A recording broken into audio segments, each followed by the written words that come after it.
Bom, pessoal, a aula de hoje é sobre rochas e não existe um jeito mais legal, fácil e prático de estudar os três tipos de rochas do que estudando diretamente o seu ciclo. É uma verdadeira historinha.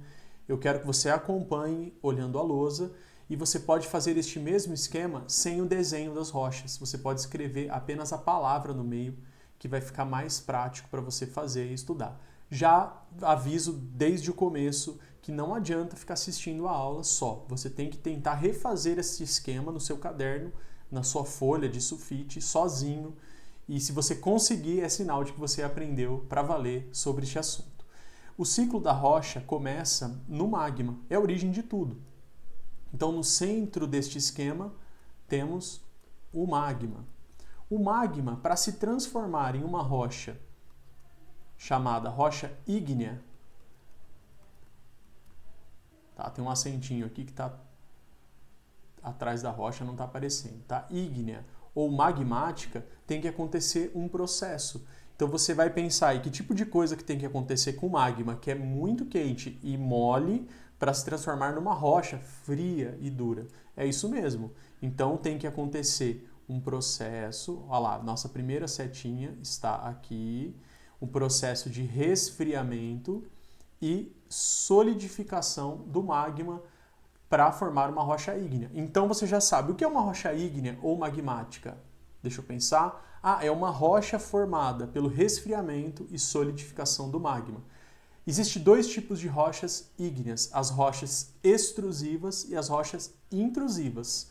Você deve olhar depois com mais cautela aí nos seus estudos este tema, já que eu vou me concentrar na parte essencial dos três tipos de rochas e sua formação. Mas para você não ficar sem explicação é o seguinte, a rocha que é formada no interior da crosta e que tem um resfriamento mais lento, ela é uma rocha intrusiva, pense em interno.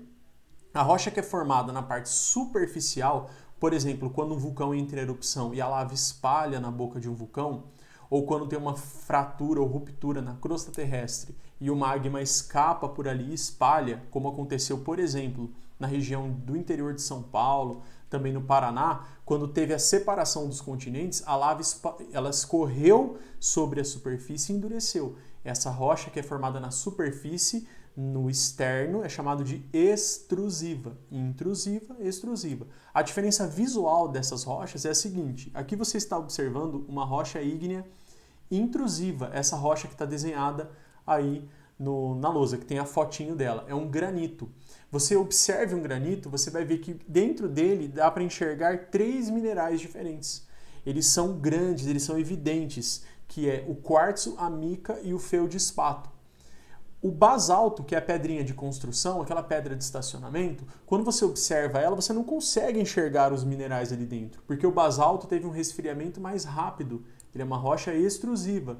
Já o granito é uma rocha intrusiva, de lento resfriamento. Quanto mais lento é o resfriamento da rocha, maiores vão ficar os mineraizinhos que são encontrados ali dentro. Tudo bem? As rochas intrusivas também são chamadas de plutônicas e as rochas extrusivas de vulcânicas. Mas vamos nos concentrar na parte mais básica e essencial deste assunto. Você que está preocupado com o vestibular, funciona assim. A maioria das questões que as pessoas erram é porque elas não têm conhecimento algum sobre o tema. Não são questões, isso eu falo na minha área em geografia, não são questões que, eu errei porque eu não sou um expert no tema. Não, as pessoas erram porque não sabem nada sobre aquilo. Você sabendo 70% de um assunto, ele vai ajudar você a responder a 99% das questões do vestibular. Vai por mim que essa dica é boa, hein? Muito bem. O magma, toda vez que ele resfria e solidifica, ele vira uma rocha ígnea. Ele não vai virar uma rocha metamórfica, que é essa rocha que está aqui, ó, metamórfica. Muito menos ele vai virar uma rocha sedimentar. Portanto, o magma resfriado e solidificado sempre vai virar uma rocha ígnea. Agora você vai aprender como são formadas as rochas metamórficas e sedimentares. Uma rocha metamórfica ela é formada a partir de uma metamorfose que ocorreu em outra rocha. Por exemplo, uma rocha ígnea submetida a altíssima pressão e temperatura, ela vai se transformar em uma rocha metamórfica. Eita, setinha feia, hein? Mas tá bom. Então, para uma rocha ígnea virar uma outra rocha, que é uma rocha metamórfica, tem que ocorrer uma altíssima temperatura e uma altíssima pressão. Alta temperatura e alta pressão consegue transformar uma rocha em outra rocha. O mesmo pode acontecer das rochas sedimentares. Qualquer rocha submetida a alta temperatura e alta pressão, olha lá, ó, vai se transformar numa rocha metamórfica. Inclusive, a própria rocha metamórfica pode se transformar em outra rocha metamórfica, desde que tenha alta temperatura e alta pressão. Fala com o computador, fala com o celular. Ninguém vai achar que você está louco, não. Na verdade, vão achar, mas não tem problema. Muito bem. Esse ciclo completo, ele tem 11 setas. Eu vou lançar um desafio aqui para vocês. Pause o vídeo, pesquise sobre... Não vai pesquisar o ciclo, pesquise como é formada uma rocha sedimentar e pesquise também como funciona o ciclo. Não veja o desenho do ciclo. E daí você tente preencher o ciclo, que tem 11 setas no total. Pausa o vídeo, eu vou continuar aqui normal, você vai pausar, tentar preencher a lápis, depois você vai voltar e continuar assistindo a aula. Combinado? Então vamos lá, pessoal. Agora você aí que já tentou fazer sozinho, isso é muito bom porque força a tua cabeça e você começa a decifrar as coisas e não apenas receber o conteúdo. Você vai agora aprender o que acontece de verdade. A rocha ígnea, quando uma rocha ela sofre erosão, ou seja, ela sofre a ação do tempo, da chuva, do vento, ela vai quebrar em pequenos pedacinhos. Esses pedacinhos, eles vão escorrer, vão ser levados para outras áreas e eles podem ser compactados a ponto de se transformar em uma rocha. É uma coisa legal, é meio esquisito, mas você vai achar bacana. Imagina um amendoim representando uma rocha ígnea e uma paçoquinha, uma paçoquita, aquela deliciosa paçoquita que esfarela tudo na sua mão, é uma rocha sedimentar. O amendoim foi triturado, armazenado, acumulado e compactado para se transformar numa rocha sedimentar, que na verdade é uma paçoquinha. Também é legal você pensar nesse exemplo que se você jogar uma gota d'água num amendoim, o que vai acontecer? Ela vai infiltrar? O amendoim ele quebra muito fácil? São características da rocha ígnea. Ela tem menor permeabilidade, ou seja, a água dificilmente se infiltra nela, e ela é mais resistente e rígida. Já uma rocha sedimentar, o que acontece se você jogar uma gotinha d'água numa paçoquita? Ela vai infiltrar ali dentro. E se você bater a mão, ela vai quebrar. Então a rocha sedimentar ela é mais permeável, ela deixa a água passar. Inclusive os aquíferos são encontrados em rochas sedimentares no meio dos espacinhos que existem dentro da rocha sedimentar, entre um grão e outro de sedimento.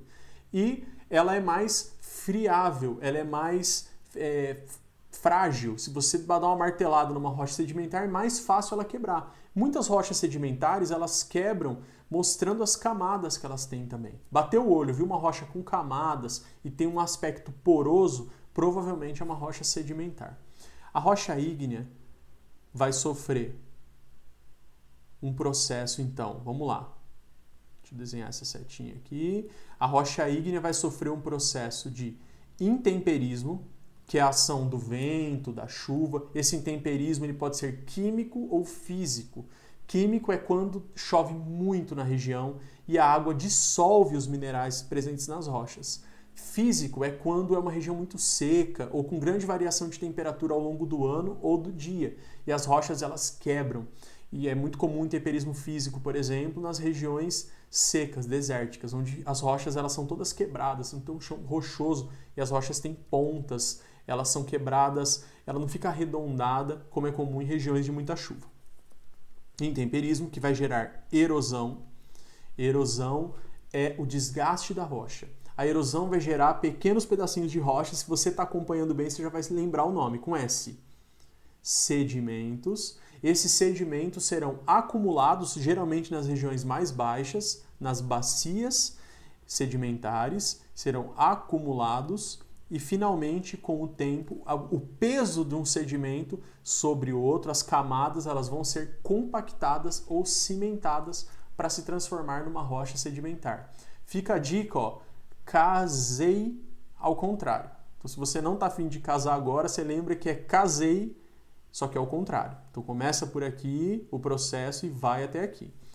Só uma rocha ígnea pode virar uma rocha sedimentar? Óbvio que não. Qualquer rocha que passe por todo este processo, então lá, intemperismo, erosão, sedimentos acumulados e compactados, vai formar uma rocha sedimentar. A própria rocha sedimentar pode virar uma rocha sedimentar, desde que aconteça todo este procedimento que eu falei para vocês. Casei, porém, ao contrário. O ciclo está quase terminando. Uma rocha sedimentar pode ser formada por sedimentos que não vêm necessariamente de outras rochas. Então, sedimentos acumulados e compactados podem formar uma rocha sedimentar.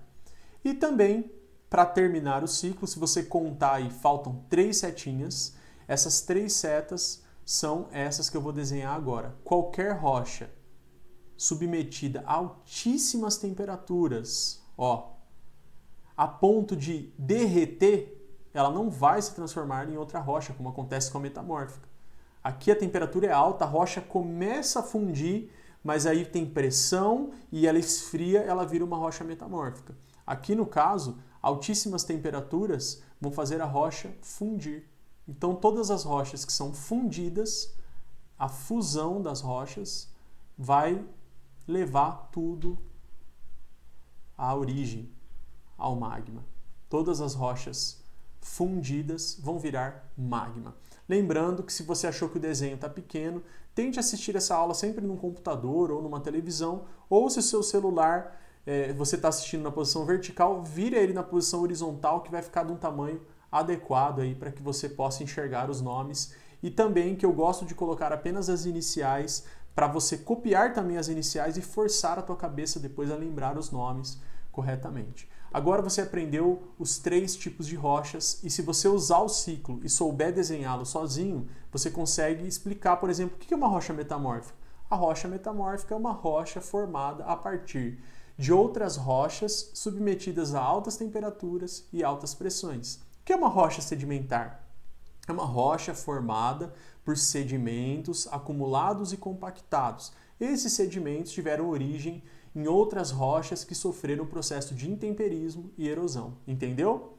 Isso aí é um esquema maravilhoso, fantástico, inclusive para você fazer no cantinho de prova, se você tiver dúvida e caiu algum exercício sobre este no vestibular. Espero que você tenha gostado e se prepare agora para a terceira e última parte desta série de 3 aulas que fala sobre geologia, estrutura da Terra, rochas e também a idade da Terra, tá? As eras geológicas, que é uma aula bem rapidinha que eu sei que vocês vão gostar porque tem até musiquinha. Se prepara, não perca essa próxima aula, a idade da Terra, as eras geológicas. Até mais!